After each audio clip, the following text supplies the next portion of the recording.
Hi, everybody. My name is Heather Feather. I am the owner of Rare Bird Medicine. Today, I wanted to take a moment to talk about the science and spirit of death. The scientific side of death is there's very little information. There's very little knowledge on this topic. And one of the things that started to elucidate this for me was when my mother was in the hospital due to complications from a car accident. She her body was swollen, it was jaundiced and yellow. She had a tube in her brain pulling the bleeding on the brain that was occurring and the pressure off of her brain. She had lacerated the lower half of her earlobe, several issues and complications from the car accident she was in. And she spent 10 days in the hospital before she died. And the doctors could tell us almost nothing. It was like, we don't know if she's going to come out of the coma. If she does come out of the coma, we don't know if she's going to be able to walk or talk. We actually have no information for you. And I was really befuddled that we've come so far with our science, and someone gets in a car accident and they're just like, well, we'll see what happens. It's like, okay, so we don't know anything. Interesting. This is fascinating. Riveting. With science, typically, we consider a body to be dead when there's no brain activity. When the brain has no activity, there's no neural network firing occurring, things of that nature. It's like, okay, the patient is dead. Interestingly, there are millions of encounters of experiences after this death moment, this scientific death moment. Millions of people have had experiences once they were dead, which from the scientific standpoint of death should not occur. And there are lots of cases in a near-death experience, which is what they're typically referred to, even though I guess they got close to death, but did they? If they were alive the whole time, I don't know. That's tricky languaging. But I would say that so many are able to, while they were dead, flatlined on the table, some of these people for 90 minutes, for an hour and a half, no brain activity, they're able to recount verbatim the conversation the doctors had about golf or whatever they were talking about during the surgery, because that's their normative day-to-day job. So not necessarily offensive that they talk about golf or normal things. They're doing their daily job.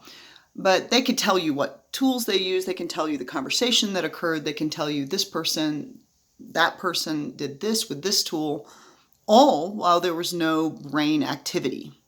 So what I can tell you as someone who has had around 50 people that have exited this plane that I've known, that have dropped their flesh costume, science doesn't have a lot of answers for me. And the concept of being kind of atheistic or agnostic in response to what occurs at death hasn't really ever been an option for me, because so many that I love have died. You know, my parents, my best friend, lovers. And when you experience death again and again and again, and you're a Sagittarius deep questioner like I am, it's like, what happened to him? But what happened to him? But where'd they go? But were they worm food, or did they just turn into ash, or did they go somewhere? But if energy can't be created nor destroyed, did my mom really just become a flower? Or does all of the energetic dynamic called her personality matrix still exist? Because where did that go? That was energetic dynamic. So there are a lot of questions that some of the more impactful deaths I've faced have really started to stew in my being and stew in my frequency. And I feel like this is a really important topic because we're at a mass exodus point. A lot of people are exiting. In 2021, there will be many exits. And in 2020, there were many exits. And there is something to be said for making peace with the exit of the flesh costume, because that is a definitive for you. You will exit your flesh costume. And although it may be simple or easy to say, well, you're just worm food or you're just ashes, and you just turn in from ash into a flower or whatever that is, the more scientific standpoint of that, I would say the thing that gets lost in translation on that is the opportunity to stay connected to the energetic dynamic of the personality matrix that crossed over. because it is my pushing and my prodding and my questioning about, where did my mom go? Where did my dad go? What are they? Are they really just ashes to ashes, dust to dust? That's it, The end, you get one shot, then you're just dust. If so, in my opinion, that's a really crappy design. I don't really want to be part of a paradigm where you just go in, you get one shot, you make the mistakes you make, and then you're dust. Like, cool, to each their own. Like, if that philosophy works for you, great. You do you, boo-boo, as I always say. But I think it is important to really consider this conversation of death. What is death? Is there soul? Is there spirit? Is there something beyond that? Because not only will you die, but very likely people you love in your life will die. And in that moment, if you haven't had that experience, it might matter to you more what happened there, if they're with you still. I can tell you I've had many, many, many mystical experiences on this shamanic path that I'm on. And many of them stem from my constant communion and connection to my beloved friend Death. Used to not be a huge fan of Death, but definitely love this great spirit teacher, because when we think about the evidence of death, so going back to a scientific mindset, if you think about the evidence of death, all of these experiences called near-death experiences, where people are able to recount verbatim conversations and illustrate and highlight tools that they're not familiar with that were utilized in the procedures when they were in the surgery room. You can, but it's not very scientific to just throw that information away. It's like, well, that doesn't fit into my worm food theory, so garbage. If we're going to be scientific, we really want to look at all the data and all the evidence. So my question is, if you had 10 or 100 or even 1,000 people that have had an NDE, then that would minimize my scientific mind ability to validate that evidence. I would still look at it. I would still want to weigh it. But when you've had millions of people that have had near-death experiences and that can do these things, like tell you what was occurring in the physical realm when they were considered dead by our science, then if we want to be scientific, that's something that we should take a gander at. There's this other component of children that are able to speak of past lives, children that are able to describe the planes that were used in World War II, something that was not talked about in their family life, and something that they're able to draw pictures of, and names that they're able to pull out of World War II, and many, many, many millions of records around what is considered reincarnation or having lived before.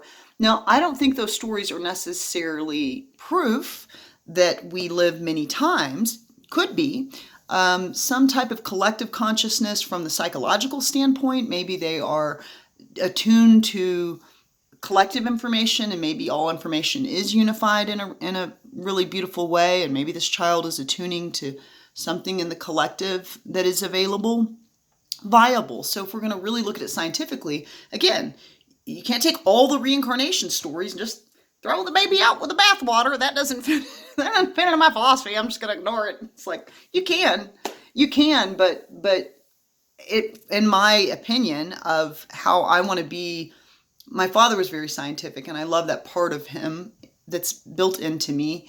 And I like looking at things scientifically. So I really want to evaluate what do we have that is a story about death.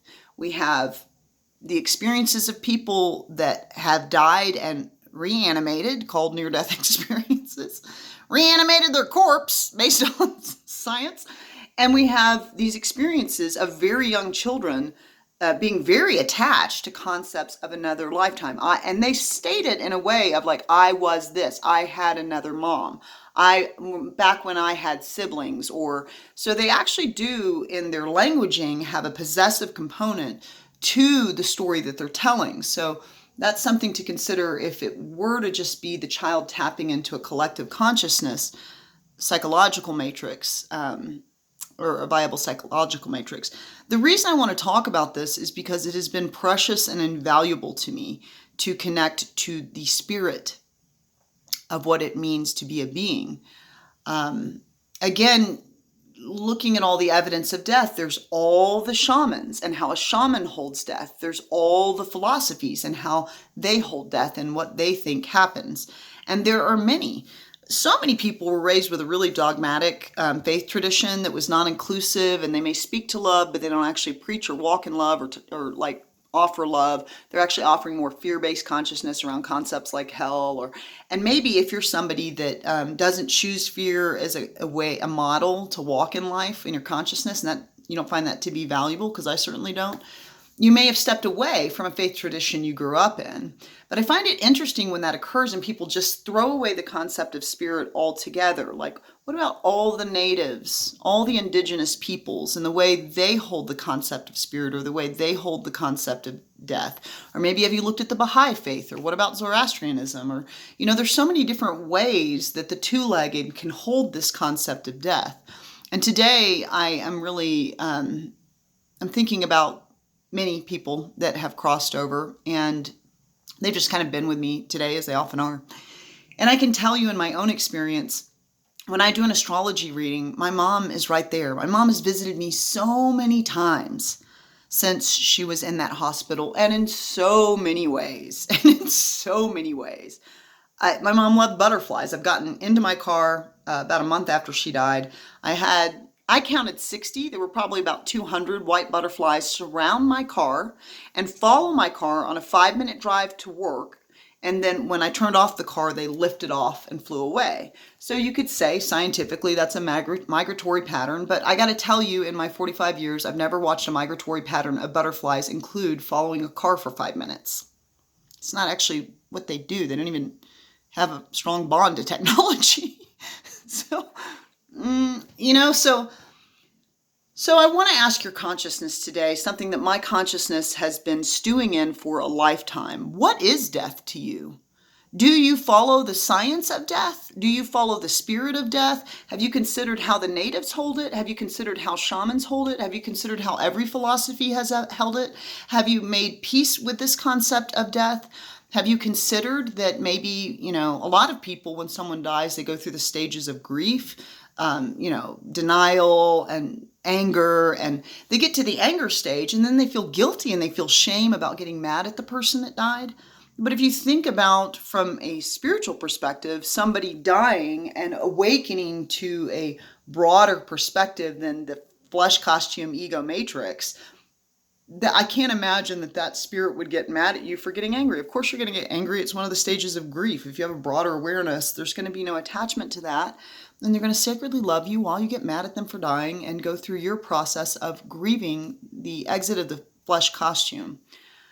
I think it's a beautiful thing to really deeply look at something that is not only going to affect you personally. Death is coming for you like a freight train, as I always say. Death is imminent. Death is coming for you like a freight train. So it's also going to come for likely ones that you love. Perhaps you won't have to bury 50 people like I have, but probably you'll bury some. So what does it mean to you? What have you decided it all means? Because it is an inevitable. And it's a tricky time to figure that out when you're in the heat of the loss of someone you've dearly loved. That's a tricky time, and I feel an important time to know where you want to turn in those hours, what will give you solace and peace. My dad paints with me. He was a phenomenal artist, and I've done many paintings where I've said, okay, Daddy, I want you to come and paint this painting with me. And he's very funny, tell me all kinds of things, because I'll get in weird postures when I paint where I just I get real detailed, and I'm just in there, and I'm just doing this weird stuff with my body. And my dad will be like, Heather, straighten the body out, get comfortable. You don't have to be uncomfortable. I love painting with him. I love doing astrology with my mom. I love talking to all the people that have crossed over and having the mystical, spiritual aspect of death present in my life. Today I'm asking you, what will you choose when it comes to death? Blessed be.